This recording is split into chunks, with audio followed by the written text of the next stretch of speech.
Welcome to the fourth episode of Your Relationship with Digital Technology. I'm Sneha Raj, an engineer by education and aptitude, a technology enthusiast by nature, an entrepreneur by passion and choice.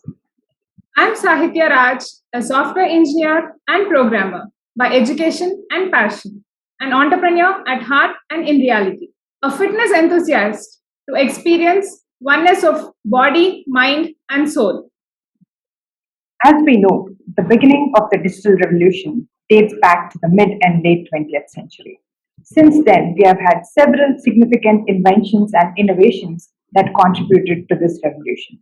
Rapid advancements to digital technology, its increased accessibility, and affordability have tremendously transformed our society, the way we work, communicate, learn, and in fact, every aspect of our life. The current COVID-19 pandemic drove many businesses and individuals to migrate to digital for their immediate sustenance. However, is this a temporary migration or is it the true digital adoption that is required for digital transformation? To answer this question, we should assess the shift in the individual needs, behaviors, and their relationship with digital technology. True, Sneha. In this context, I'm very excited to listen to our guest today, who is very soft spoken, yet leading in one of the toughest professions around the globe. Yes, she is an attorney and has been practicing law for the past 20 years in the most happening city, the city of New York, who is one of the New York's most trusted international names in law and business. She is also a strategist, negotiator, mentor, outlier, writer, speaker, and storyteller. You know something? All her clients, mentees, and contacts are attracted to her because she is uniquely positioned, balanced, and skilled to provide them with what they desire with empathy, spirit, and personal attention.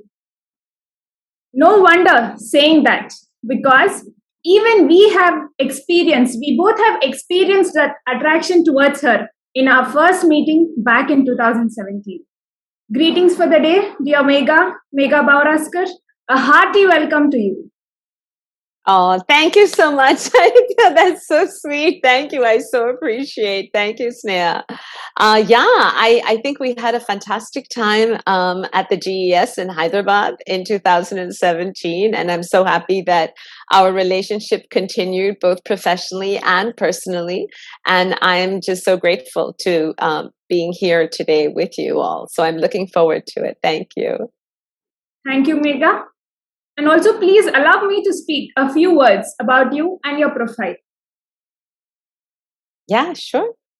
Megha Bhouraskar has her own law practice in New York City and has practiced law for over 20 years in New York.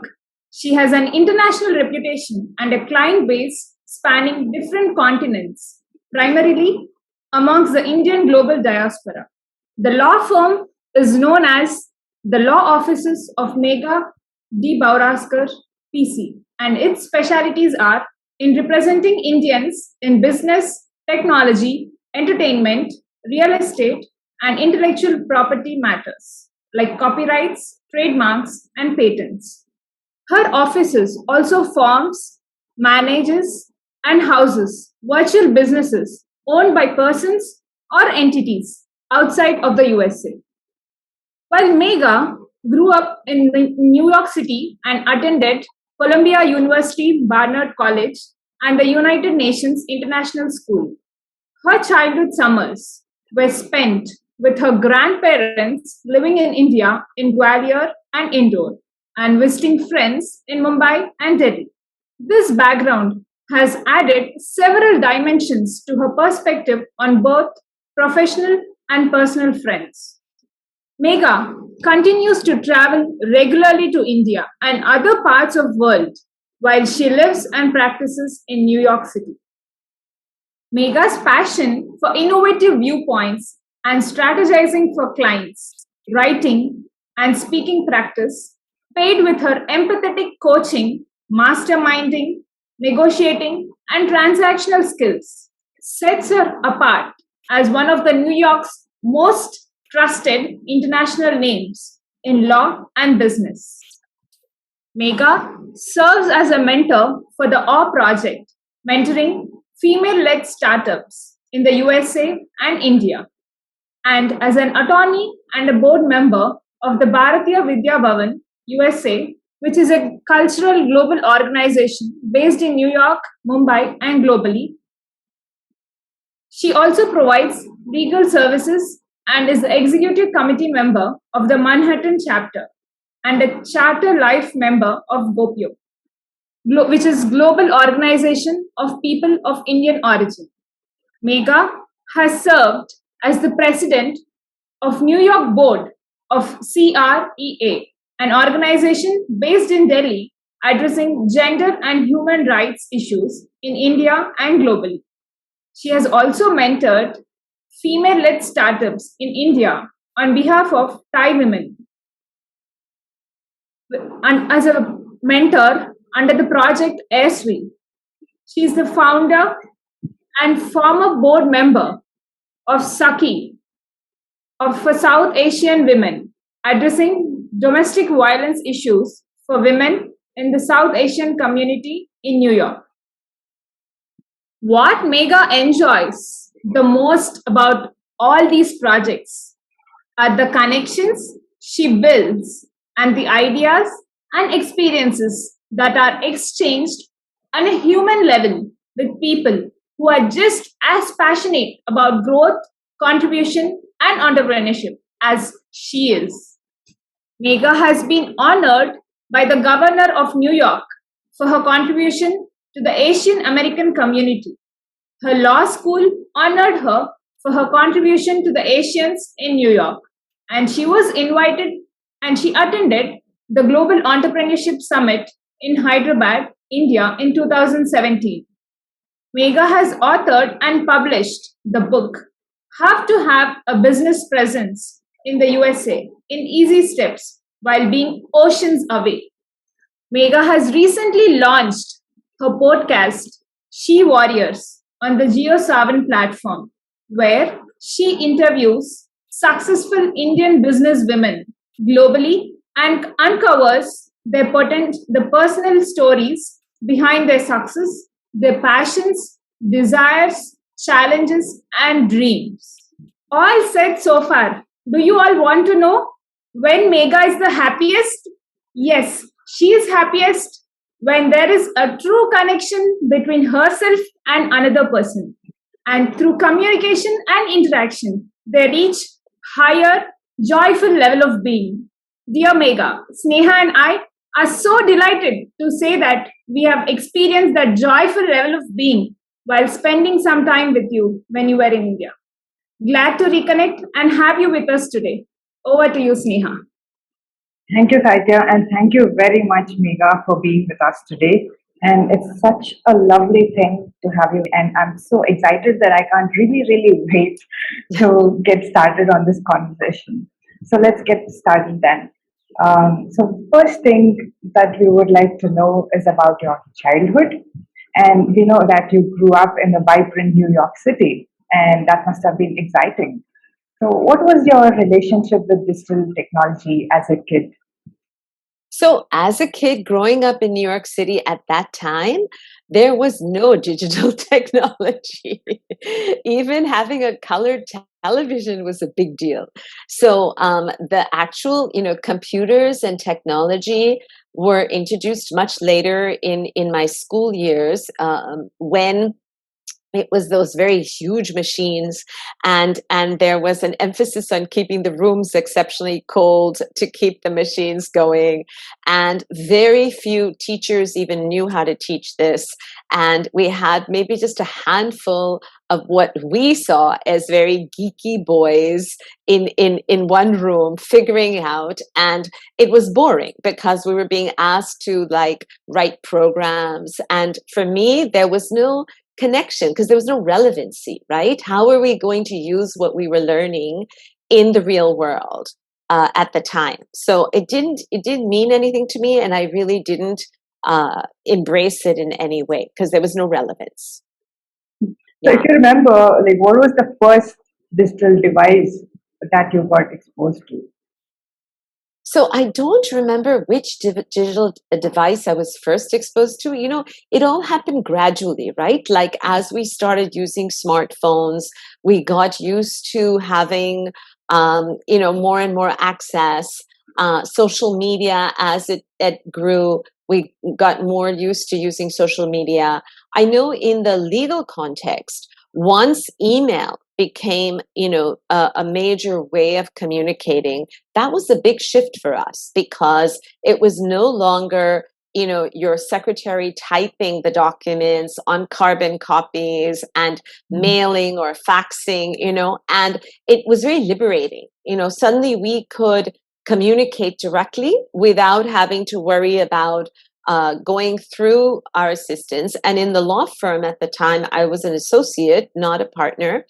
And, the idea that you could draft your own documents and that you didn't have to rely on, again, on a secretary to do it. And as an associate in a big firm, the secretaries never gave me priority. They were always busy pleasing the partners. So I would have to take like 10 different visits to the secretary's desk. There would be a whole number of secretaries, and I'd be like, okay, so could you please like do my document? Meanwhile, the partner is insisting he wants it, but I don't have control over her preference on who she's going to work on. So being able to do your own documents, send them online, do everything was a very independent feeling at the time, I remember.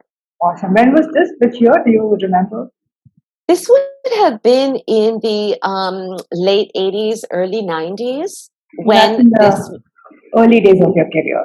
early days, yeah, of my practice, like very early days, and even then, email was not, something that people were yet using. It was more just the idea that you could use computers to do everything. But otherwise, honestly, in high school, in law school, everything was physical. You wrote out your exams. Even the bar exam to get admitted in New York State was all handwritten, you know. And so you just had to be very quick and very clean and very neat.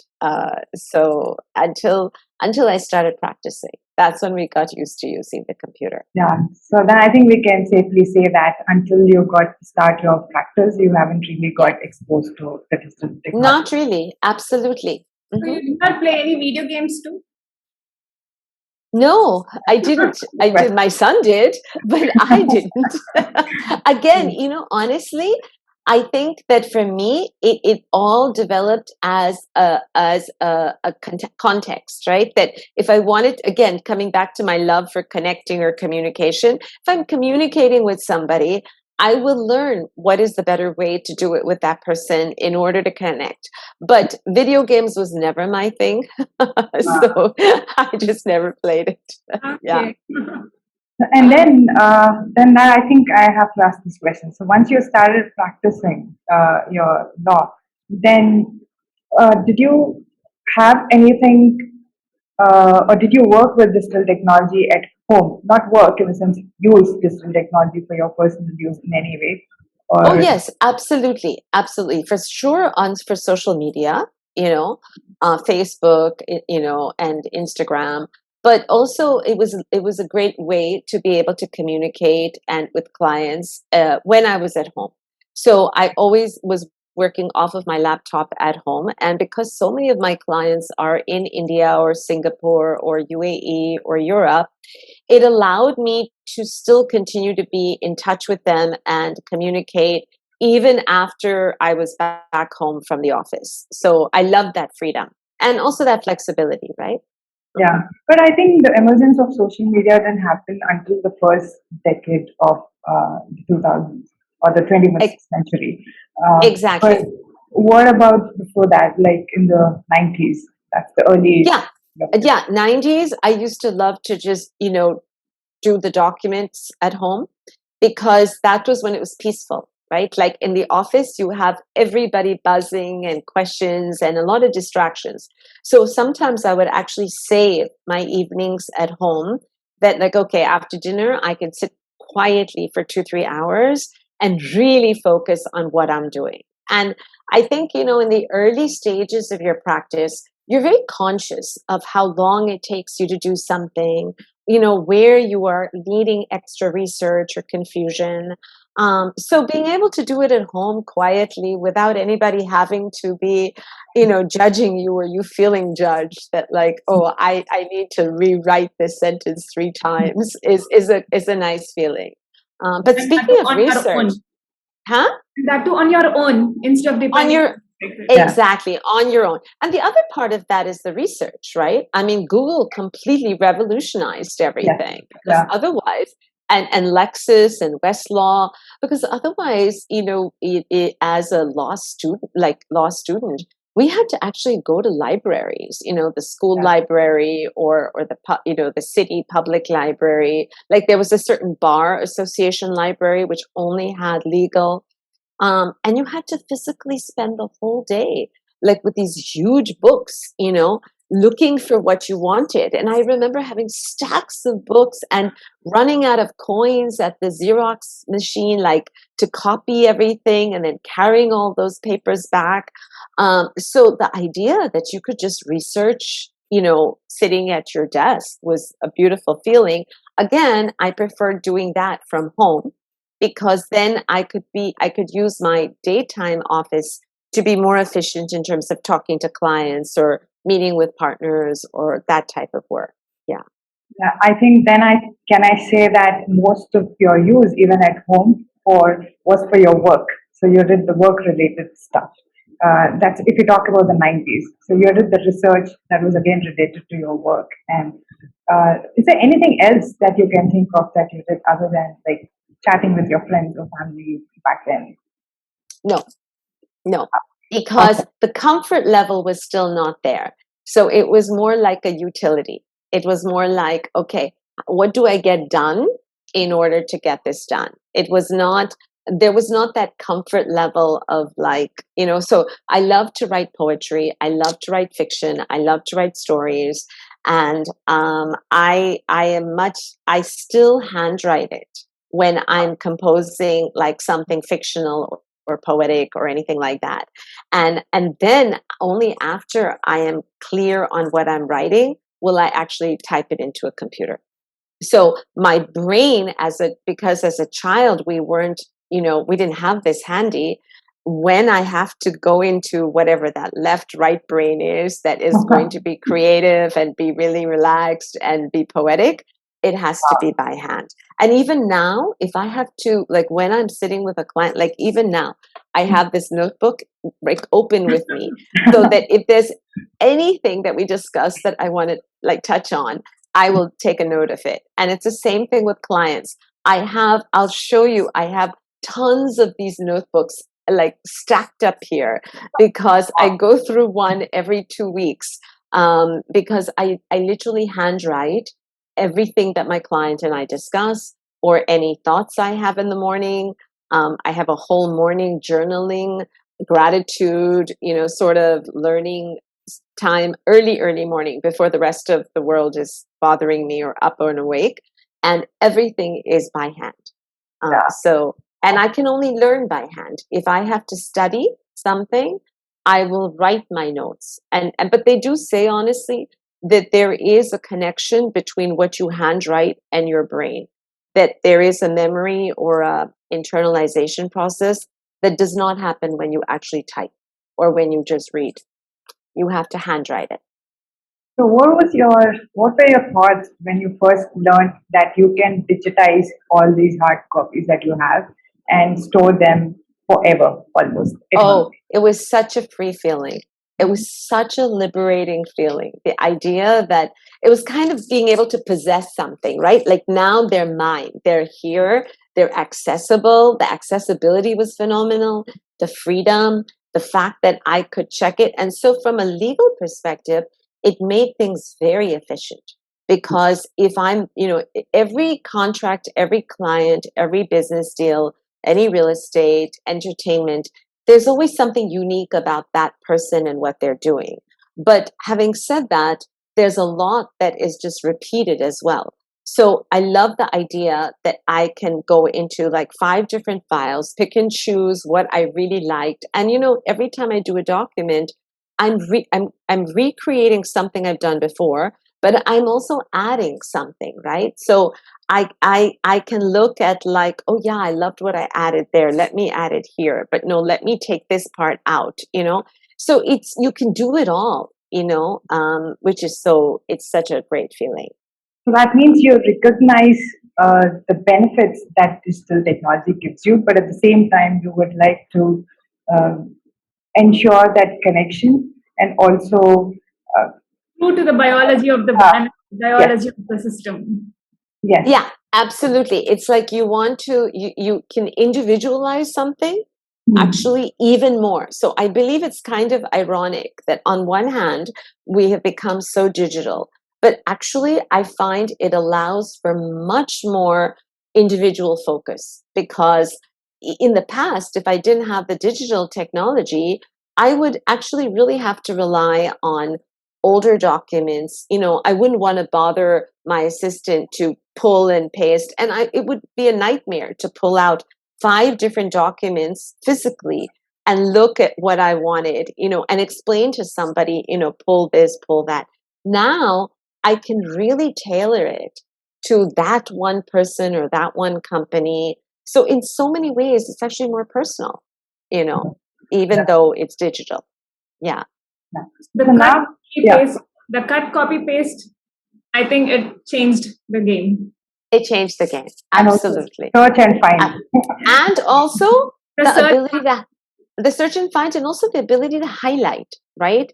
And accept and change. I mean, so Hmm. many of my negotiations with other attorneys, with clients, it's like the idea that you can track changes, you can accept, reject, you can comment on the sides, you can share your comments with your clients, but the other side doesn't have to see.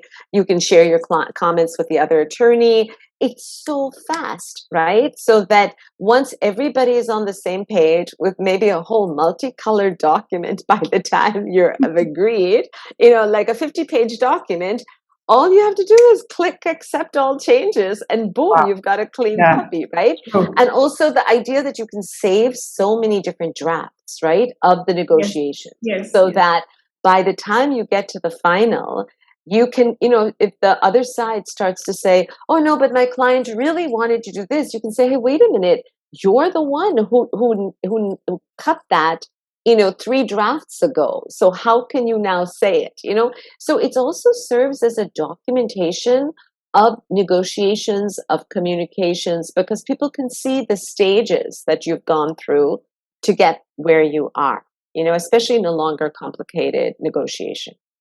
And especially for the profession you are in, the proof is much more important. So Absolutely, the absolutely, version stay as a proof for absolutely, And the details. and the forward. details. But Yeah. having said that, there is a lot of concern that lawyers always have that, you know, the wrong thing should not be shared with the wrong party, right? Yes. So it's like, you know, when Yeah. you're pressing send, it's Oh, like yeah. better be sure Guys, that other side isn't seeing all the back conversation that you and your client have had online, Oh, or no. that you're not sending the wrong thing to the wrong person and Yeah. suddenly somebody who's a competitor is seeing all the financials of their competitor, right? So you have to really be careful because everything is so fast, right? Yeah. Yeah, and Absolutely. one yeah. more thing I And want to mention is like the search functionality, maybe because I know for sure lawyers have the incredible voluminous data yeah, yeah, of yeah. I different cases. constantly, I mean, my IT guy is constantly having to like help me expand, help me store because we have a lot of data and search function is huge. Yes. And also being able to store everything and being able to recover. And lawyers in the US have a requirement to save all files for a certain number of years, no matter what. Even if the matter is closed, you're required to save it.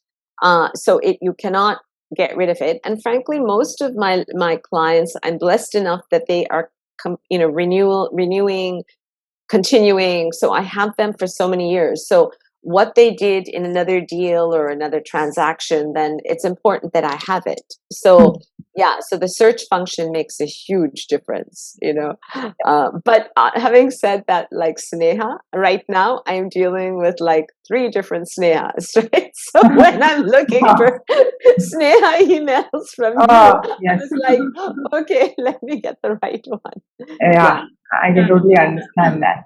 So I'm Yeah. also curious to know, how did the emergence of social media impact your personal relationship with digital technology? Because I know, like you said, you back then when there was no social media, most of the time that you spent using digital technology for your work and learning. So did it Yeah. change in any way? Even the e-commerce, the shopping Oh, application. absolutely. So now I love, like, when I'm taking a break from a really heavy, like, work related thing, I completely love, like, shopping online.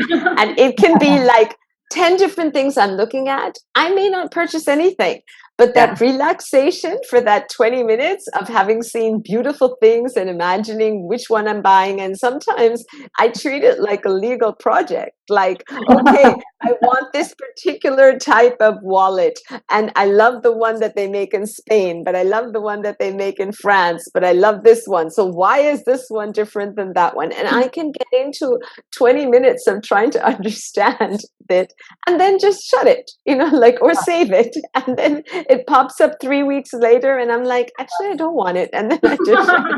But So, doesn't that haunt you, like wherever you go? It's because of online, course, once because you they pick search, it. then Of it course. So on my Facebook or on my Insta, I'll constantly get absolutely.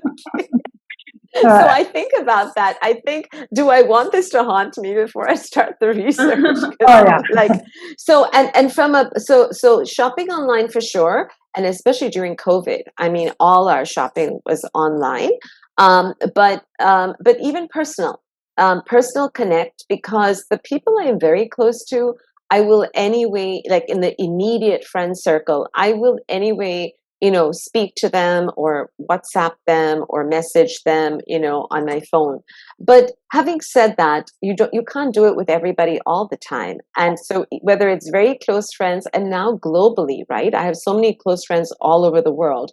You want to know how they're doing, celebrate with them, birthdays, anniversaries, so graduations. So just being able to see it, appreciate it, so that even when you meet them, you feel like there's no gap, like you've all been in touch. So that has made a huge difference on the social. And by the way, I wanted to mention on the legal, the New York courts and the federal courts in the US have been online for some time now, which has made a huge difference in terms of meeting deadlines, being able to e-file, being able to work until midnight to get something filed without worrying of, like, is the office closed or not? Is the courthouse closed or not? So that has totally changed, revolutionized, and being able to save the documents, and getting instantaneous orders from the court and decisions and judgments online. So that has been there for a while now, and that I has think, also very. yeah, that makes total sense because in a given ecosystem, it's important for all stakeholders to emerge to that level of using technology. Absolutely. That's when you can leverage. Yeah. Yeah, absolutely. But yeah, coming back to the social aspect, I find it's actually more intimate because you can really be close with a lot of people. And, there is a certain energy. I really believe that. You know, it was my birthday last week, and, I could look at the different people that wished me happy birthday. Honestly, it's not so much what they said, you can feel the energy behind somebody who is just doing it because they have a habit that every daily practice they wish anybody on their Facebook happy b-day, happy birthday, hbd, whatever. And then somebody who you don't even know very well, but who has really, somehow you feel that energy of their wishes for you. And it's really interesting how I believe even with an email, I can send an email saying the same thing to 2 different people, but the energy I am feeling when I'm sending that is going to be received by them differently. And the same thing with when I receive something. And that's why my assistant always says to me, when I get an email that is like annoying, and she can see also because many times she's copied on it, she will say to me, just sit back, reread it in another hour before you respond, because sometimes it's not, you can take it personally because they seem so upset at their end. But then if you look at it, you realize they're upset because of just what's going on in their life and not because of what they're actually saying to you, you know? So I think a lot of energy is directed. So social media, emails, everything. I think digital carries a lot of energy with it. Yeah. I love that perspective. Yes. Yeah. And I mean, also, even with stocks. So I do a lot of my own personal investing online.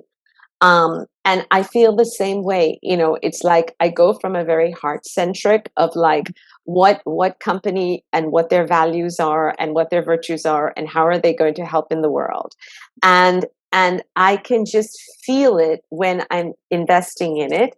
But if it's something that I thought would be good, but it's just not doing well, I find if I research it 9 out of 10 times, there are issues that go beyond just the financials. It's like whether there is a negative motive or an intent, or will the impact be negative.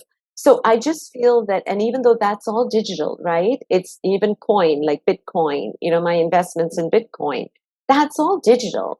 But at the same time, you can feel the energy around which ones are have a positive energy and which ones are just not positive.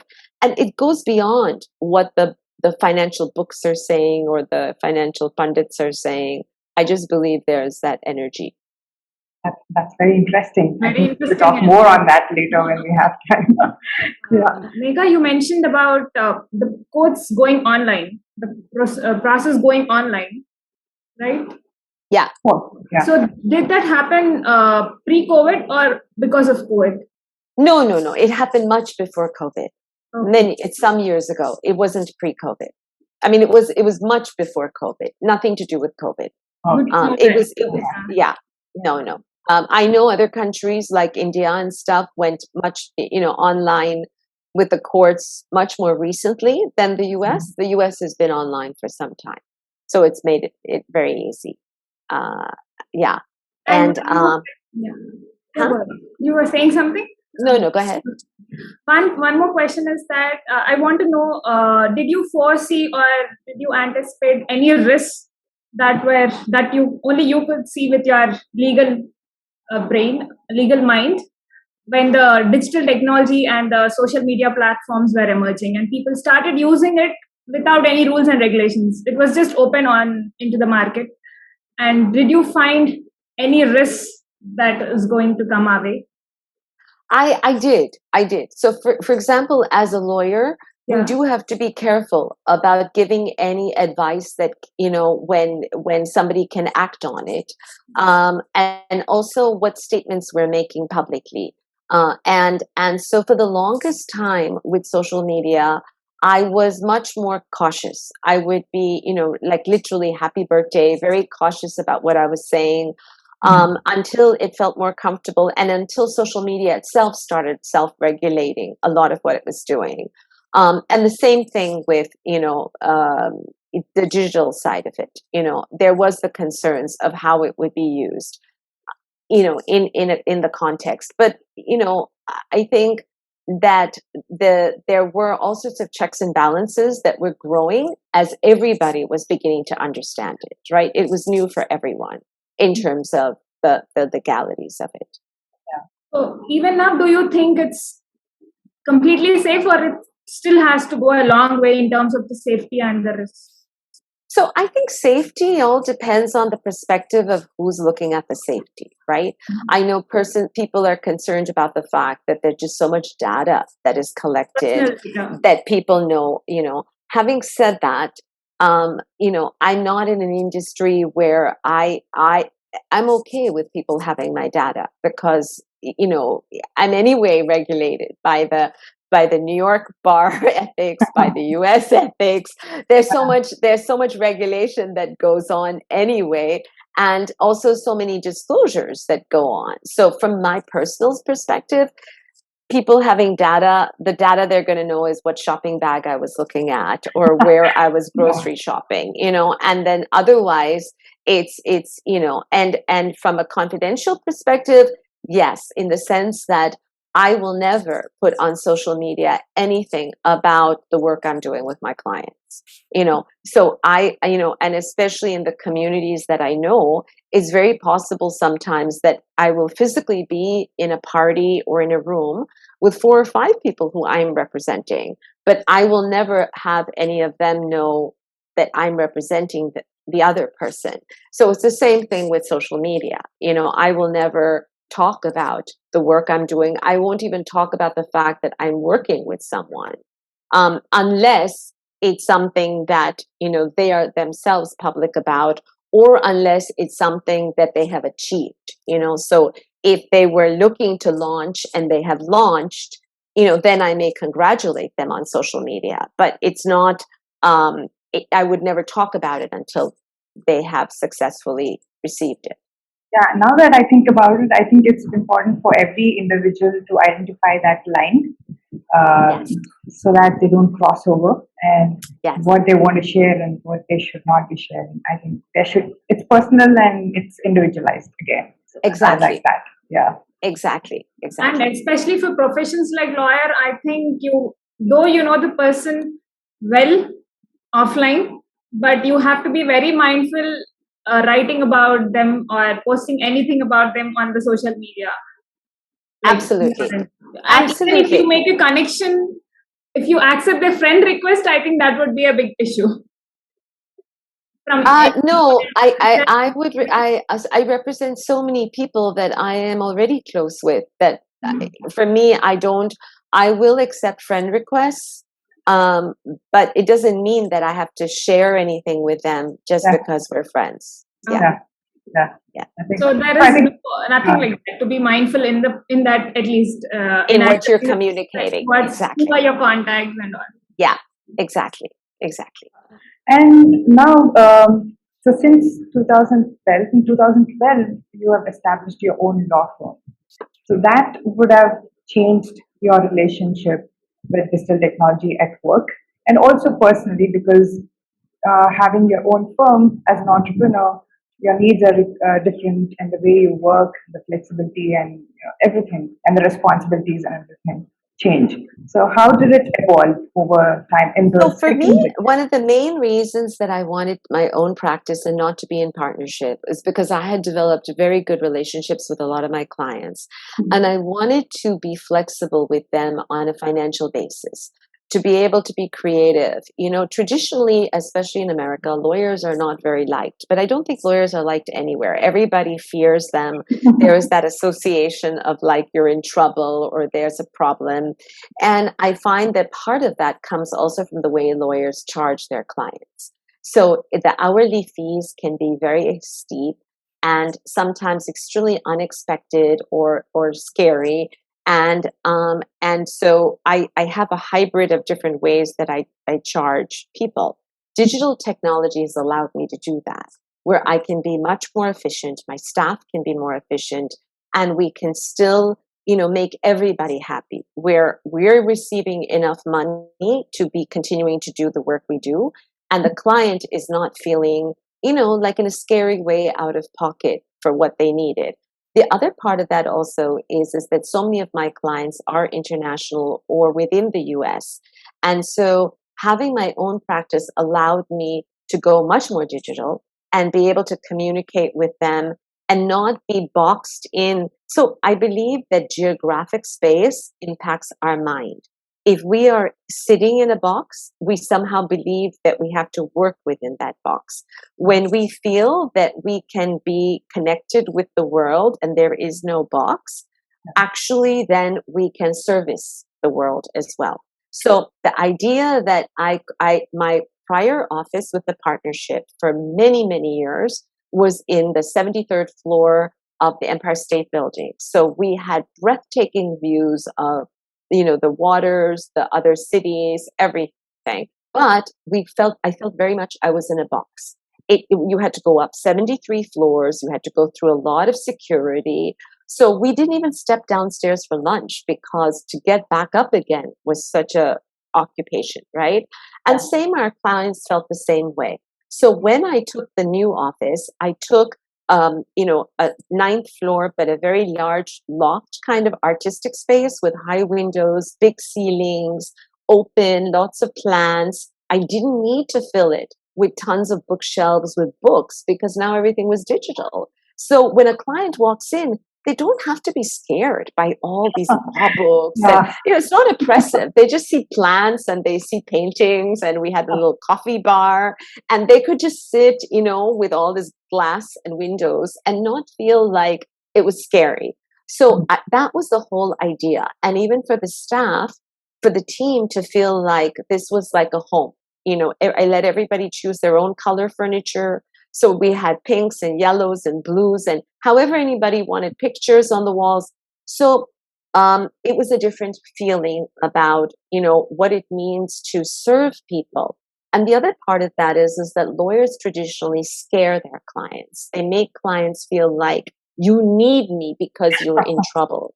So being able to use the digital and empower the client that here, you can see my whole trail of communications with the other side. You can give me your input. Many times I ask the client to re-edit what I'm going to send to the other side, so that and they will in their own language they'll just insert their comments or whatever. But it creates an equal playing field so that the lawyer doesn't become like over here and the client is over here or some scary kind of relationship. Yeah. Wow, I think I can say that you're a very sweet and very good, kind lawyer. That's why And I I think it's very soft. you maintain that key ingredient that you carry with you, that human touch and that human connection. That's keeping the business and rest of the things aside. And I think that's very important and that's very nice. Oh, thank you. Thank you.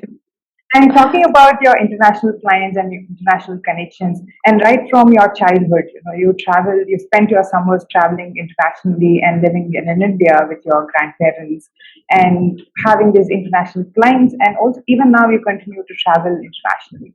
And as you know, like different countries, each country has its own timeline of the technological advancements. So, how do you perceive these variations when you work with your international clients and also when you travel internationally?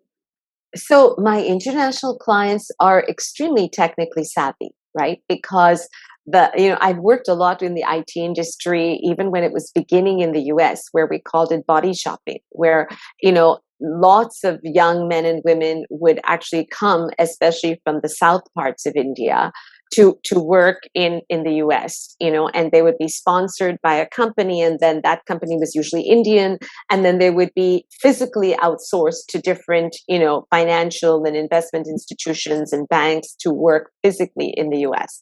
And then that changed because the outsourcing became digitized and with call centers, so that everything was being done remotely instead of having to physically bring people here. And now what's beautiful is that we're seeing new products coming from, India, Asia, into the US. So it's not just servicing, it's actually introducing new products at a higher platform, and then and servicing so that it can improve. So what I love about the digitization is that it's more equaling of the countries and the economy and the opportunities. So yes, I grew up in New York. My father was with the United Nations, but because of that, every summer since I was 1 or 2 years old, we would spend 3 months in very small town India, right? So it was Gwalior and Indore where my grandparents and my family were. So my summer was spent there, Bombay, Delhi, and then we would travel in Europe and other parts of India. So I've always had a certain like affinity, but also a compassion for wanting to see Indians rise. And I would come from this New York background, and I would feel that I'd feel it's unfair because I just happened to be born here. That's the only difference. Actually, I wasn't born here. I was born in Ethiopia because my father was posted there for 3 years, but I lived here.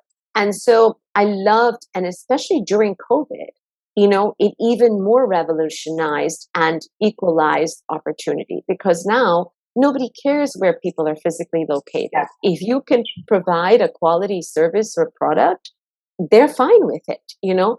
And we're seeing that the physical, you know, buildings, retail, it's no longer what people judge a person by or where they are located.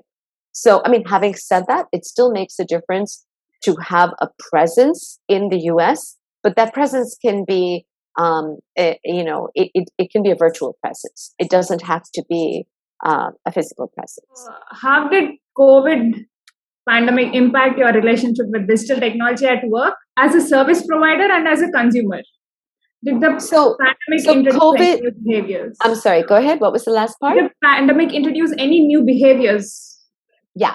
So COVID pandemic for our business was a gift. We a couple of weeks. I had just returned from India in March, and I was aware of the stress around the COVID internationally and in the US, and so I suggested to my team that why don't we experiment with in the next few weeks of just working from home and pretend as if we don't have an office, so that at least we understand what are the challenges, what are the glitches, get our IT team involved so that everybody knows it. And so we had 2 weeks of experimentation before the US announced the official lockdown. So we were absolutely set. And then what happened was I really began to love the idea that I could do my yoga in the middle of the day. I could have my cup of coffee from my own Nespresso machine. I could just do what I wanted. And you know, like really like do it the way I like to do it, you know, so that if I wanted to take a break, work in the evening. And so did the team, because if they have young children, if they needed to be at home, their children were on Zoom learning, also with schools. So it gave everybody the flexibility. And I found everybody was twice as productive because there was no waste of time on commuting, no stress from the commute, no worries about where they're buying their lunch or do they have their lunch, what the children, no phone call distractions. And so, and everybody could be online earlier in the day and still continue to work into the evening. So I loved it. And then what happened is that our office lease was up for renewal in June. And I kept on paying the rent, even though we weren't physically there. I kept asking the landlord, like, so are you renewing our lease? I was still hooked into the idea that we had to keep that office. And then when the landlord themselves, I think, were confused and they weren't answering my emails properly and they were so confusing, I then said, wait a minute, why am I pushing this? That we're still banned. I mean, officially we were banned from going into office spaces. I said, let me just release the lease. So it was a lot of work because we had a big office with lots of file cabinets and files from like years. And so we got a huge team in and we spent weeks scanning everything, deciding which physical files we had to keep, certain original signed documents you have to, and who in the team would keep what. And then we had 3 moves, physically moving furniture of the office to different homes and different places with the cabinets and clearing out everything. And it was such a liberating feeling that like we just were free. And what I did notice, and that's what gave me the confidence, that some of the very large law firms, right, who I was in some way negotiating against or dealing with, they were nowhere as nimble as we were because they were so stuck in their consolidated technology where everything was hooked into their physical space that they were really struggling to, for their individual attorneys sitting at home to do anything. And I saw that with a lot of large bureaucratic institutions as well, where they were really not efficient. And so then suddenly your mind changes in terms of perception that like I can be dealing with very small companies in India who are so like, on top of everything because we're nimble, right? So the flexibility is so crucial to keep being able to change and shift. So now so we made a decision even after New York opened up in this year, in 2021, that we're just going to stay, remote. And that remoteness has allowed us to tap into more resources to help our firm, from other parts of the country and, from India. So then the way in which you can be supported changes too. So it's been great. I think that's a very good lesson or an advice that we can give to the small businesses now to maintain that flexibility and nimbleness as we scale, even as we scale. That's important. And right? and from a food ordering perspective, that became crucial, right? Because I live in a very high tower. I live on the 53rd floor. So and our building had told us not to come down to the lobby. And so all food had to be ordered to the lobby, and only like one family member could go. And I was not that adept at ordering all the different kind of foods and also the supplies efficiently. So my son was actually doing that for me because he grew up with digital, right? And he was doing it for my mother who lives in a different part of the city. And you won't believe it, toilet paper was completely out. Any paper towels, toilet paper, it was not available. And he became like the paper expert of finding paper towels and toilet paper, such that he got so much for me that I didn't even have closet space to keep it. It was literally like under my dining table in different areas because people were just hoarding it because they didn't know when they would get it next, Yeah.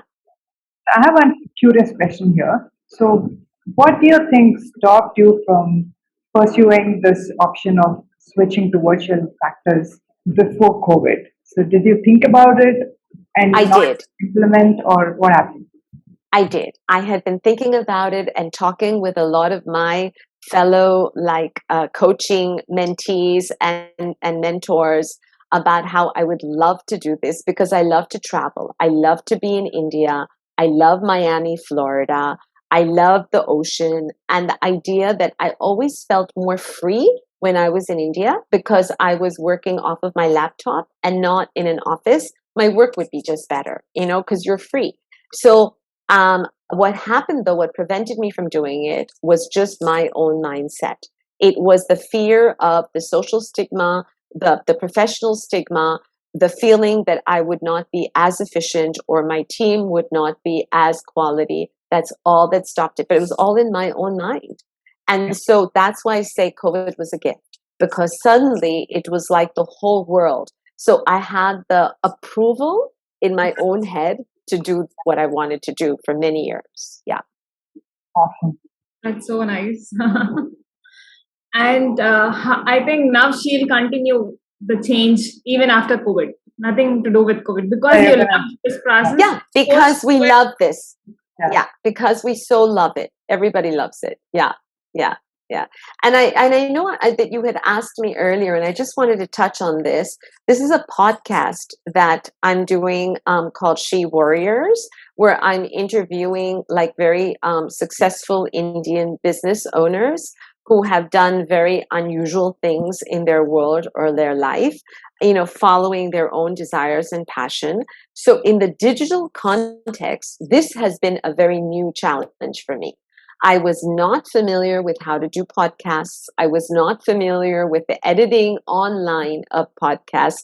And that all evolved. The recordings initially started in an auditorium at the Bharatiya Vidya Bhavan in New York because I'm a board member there. And the gentleman at the time who worked there was helping me do everything. And so it was in live and he could teach me how to do it. And editing was done in person. But COVID required us to continue interviews online and edit online. And, because it's only on the JioSaavn platform, they have a certain standard, right, of what the quality has to be. And so it was how to get to that. So that has been a whole new digital learning for me of how to do all that, and then how to post it because it's a whole other type of thing you're doing. So that's my newest learning experience. So this podcast, it's not a COVID initiative. You were part of it before. I was part of it actually a year before, and we were in the process of doing the interviews and everything, and then COVID hit. And so we just, it stalled for a while, and then we kind of all figured out how to do it. For GeoSavin, it was one of the first experiences doing a foreign produced during COVID, like getting it out to them, and everything was being done there and here. And then we launched it in March of this year on International Women's Day. So the launch was planned for then. It was ready earlier, but we weren't sure when to launch it. But it was ready not much earlier than that. And we actually had to speed it up a bit to get everything ready because they wanted all 10 episodes before they launched. So, yeah. COVID did give you a chance to learn a lot more new things. A So lot. on the personal side, how was the impact? I mean, I can see that you learned a lot of stuff, but how did the usage change? And Consumer.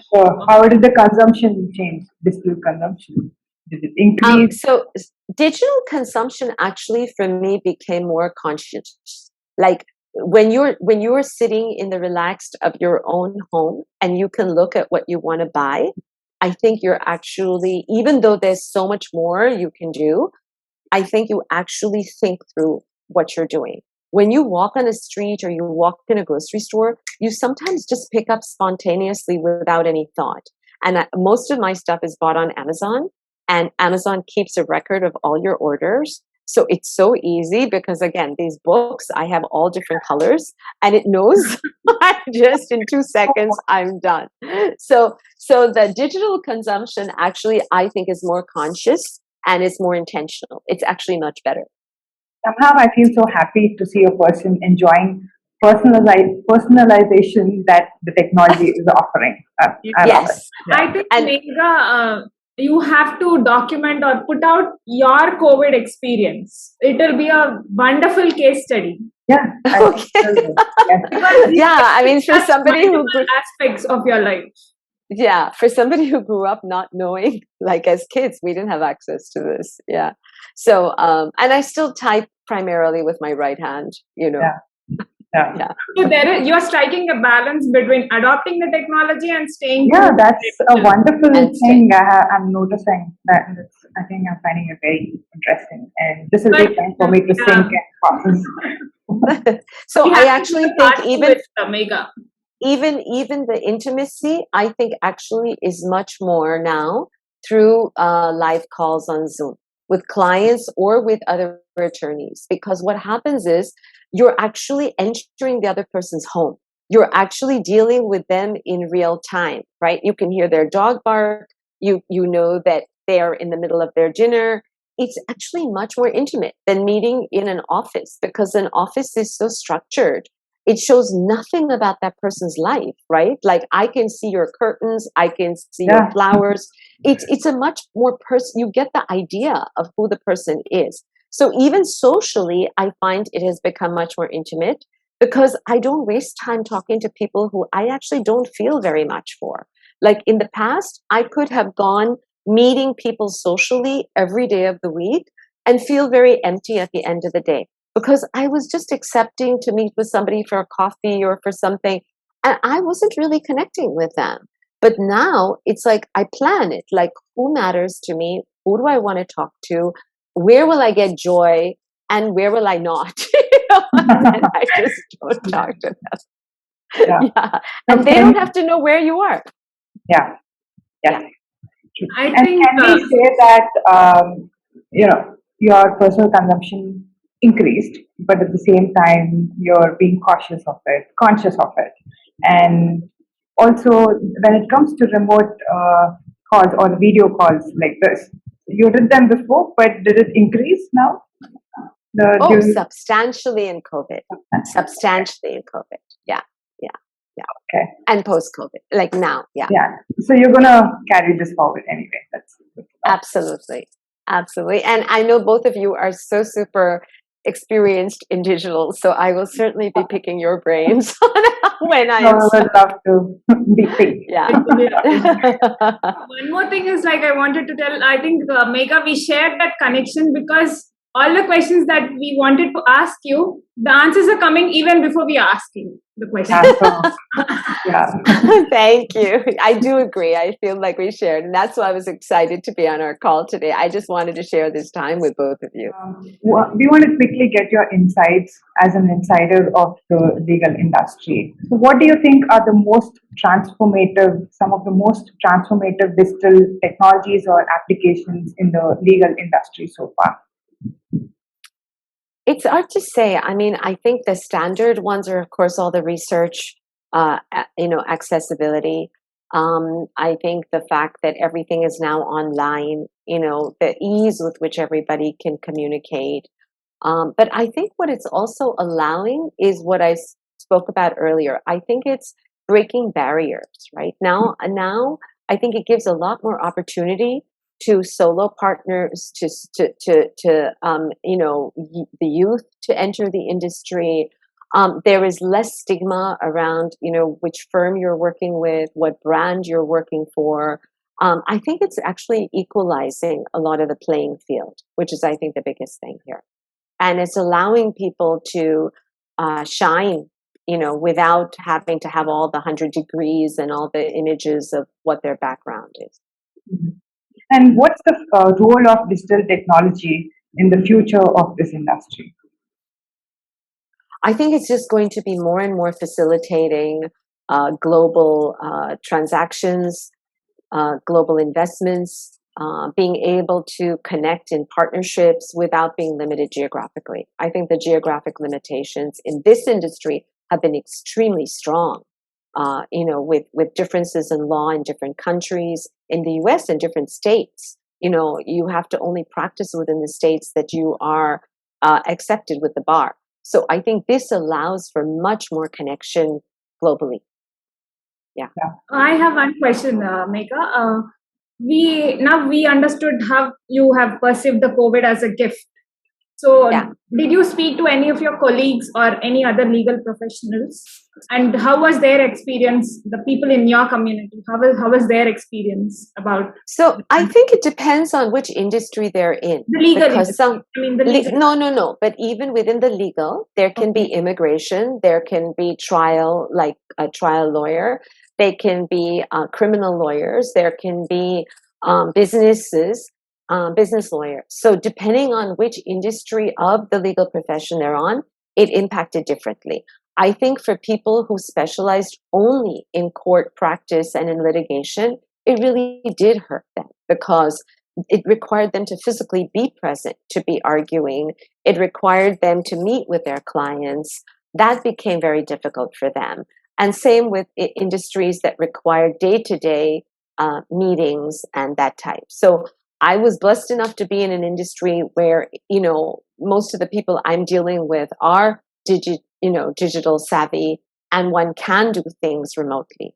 So I think that made a big difference. So we cannot generalize or extend your experience to the profession, to the complete industry. No, it really depended on where you were positioned. I think it depends on what kind of clients you represent because, the clients, if their industries were badly impacted, then naturally the lawyers, work would be impacted as well. Yeah. I think that's a good answer. And what advice would you give small businesses or any businesses that are looking to integrate or implement digital technology in their businesses now? I think I would advise the business owners to look at their own mindset and where they have fears and blocks, not around the digital. It's not about the digital. It's what that lifestyle will look like or what that vision will look like once you reach there. I think that's the fear people have. Digital is just the means or the vehicle to getting there. That's a good advice. Go ahead and ask those two questions that you think are Sahitya's questions personally. And I support them. Okay. Yeah. So now it would be wrong if we limit our conversation about your relationship with digital technology to your legal profession only, because you're much more than that and you have diverse skills and interests. So to list that writing, storytelling, mentoring. So how was your experience leveraging digital technology in these fields, and any prominent insights that you would like to share with us? Yeah, so I really enjoyed writing during this COVID experience because I wasn't in an office. When I felt inspired to write and I didn't have a client call or a client schedule, I could just sit and write. And it didn't matter because as long as I took care of everything I had to, I could be very spontaneous in my creativity. So I loved it. Well, how did you leverage technology in that? So because I could just be at my computer and be writing and then switch up and start writing something else and then switch up again. So it was great to just be able to, and the fact that I was working from home, right? Because the digital technology allowed me to work from home. True. So I could just do that. I could say, this is my 1 hour where I'm just doing creative writing or fictional writing, and then immediately switch back again. And I'm still present at my computer, seeing as the emails and messages are popping up from clients. So I know that I'm not missing anything that is urgent while I'm in this creative process. I think now we understand your home is your best place in the world. I think and so. you feel most comfortable there. Yeah, but my home is really wherever I am. So I'm most happy in India. I'm most happy in Miami. Wherever I am, I'm happy. Yeah. In all the diverse activities that you perform, you carry with you the most important ingredient, that is the human touch. So we are curious to know what's your experience in this aspect in the virtual world. We spoke about the energies and all that you can sense while interacting with people, even on the social media or even in the virtual world. But is there anything that you're consciously putting in to connect, to maintain that human touch? Yeah, so the digital allows me to reply in real time, right? So as soon as a client is really concerned about something and I sense that they're concerned, I can immediately message them, write to them, just even send them an emoji so that they know that I have noted or I am registering or just even let them know I'm in a meeting, I saw it, I'll get back to you at this time. I wouldn't have been able to do that once upon a time. If they had to leave lots of messages on the phone machine at my office because I'm out at a meeting, and the secretary is saying, don't worry, she'll call you back. But now I can actually see what the issue is. I can even just let them know, don't worry, I've got it. We received it, and so it's easier to put them at peace while I'm still involved in something else. So I think it allows me to support my clients better. I think this is a very minute and this can be just easily ignored, but you got it to unnoticed. I'm really loving your answers. Yeah, Thank you. That has to do. Minute thing, but it goes unnoticed. But you are finding that so valuable. I'm really very blessed, feeling blessed to being part of the technology field. Yeah, absolutely, because it's allowing so part of it. I think it has to be with Megha being a lawyer, so it's all the details. So, yeah. Yes. Okay. Nothing can escape from her vision or from her experience. So we have a quick rapid fire, Megha. Okay. So the first one. When did you get your first mobile phone and which one? I think it was a BlackBerry. And I don't remember the year, but it was a BlackBerry, probably sometime in the 90s. Okay. Yeah. So when did you get your first smartphone? I am a Samsung Android lover. I don't do anything with Apple, and so I just love it. And so I don't remember when I got that, but that's when I got it. And I was really missing my BlackBerry for a while, and then I really fell in love with it. Yes. And your favorite digital device? My phone. Okay. And which app do you open most frequently? Which app? So, I have a bunch of financial apps I open every morning. I have a bunch of social media apps I open every morning. I don't have one. Frequently in a day? Maybe we can put that. I think Facebook. Facebook. Thank you. Yeah. And which app do you spend most of your time on? Facebook is the most time I spend. And actually, I take back the app I open the most probably is the bank app for which we do our work-related work, because I just need to constantly track clients' monies and that. Yeah. The most time I spend is on Facebook. Okay. And your favorite social media? Facebook. Facebook. Yeah, that became obvious. And your favorite video conferencing tool? Zoom. Sahitya, come on. I'm sharing that connection with her. Now you can ask Okay. answers. You can ask Sahitya my answers. Okay, so let's see now. Do you shop online? If yes, of course I know the answer. But Yes. which app do you use the most for shopping? Amazon. I don't use an app. App meaning it's Amazon. Yeah. I look mostly on Amazon. Yeah. But I tend to do it more on my computer. That's what I mean, because Okay. I like to see the images and compare. Yeah. And your favorite entertainment app? Entertainment app. I honestly, I don't have a favorite entertainment app. If I'm going to, music. I mean, I am on JioSaavn, I'm on YouTube. Absolutely. I'm always listening to music on those two. Okay. And we'll give you a few words. For each word, name the app or service that's offered digitally that comes to your mind first when you hear the word. Oh my gosh. So the first one is productive. Oh, I just emails. Emails. Email. Yeah. Yeah. Okay. And helpful. Helpful Google. Creative. Creative. I would think of Word just because when I'm creating a document, I go on Word. Yeah. Interesting. And entertainment. Entertainment, YouTube, JioSaavn. Mm-hmm. Like Television doesn't count, huh? Oh, it counts. It can. Ah, Netflix. Oh yeah, Netflix, Amazon Prime, Hotstar, all the different. See? So we're getting the right answers now. And life made easy. Amazon. Google. Okay. Friends. Facebook. Podcast. JioSaavn. JioSaavn. Oh, come on. Music. Music, it would be YouTube. YouTube. Collaboration. Zoom. No. I think of Come on, Instagram when I think of a collaboration. That's an interesting answer. I would want a bit of elaboration on that now.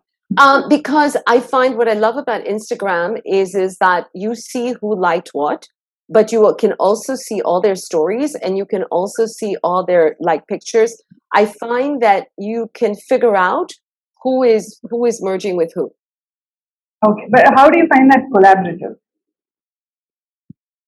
It inspires me on my JioSaavn podcast to see what's going on. Okay. But collaborative, otherwise, we can talk about Google Docs because we all use that when we're creating stuff together, or emails. Yeah. You're done with the rapid fire, and you have Thank you. along with Sahitya. Thank you, Sahitya. Wow. I love the I connection. feel so good because I could understand you a bit. And you knew. So this has been amazing. I so appreciate it. Every bit of the fun. Yes, it was a lot of fun. Thank you so much. Thank you very much. Thank you. Really loved Thank it. you. And yeah. Thank you.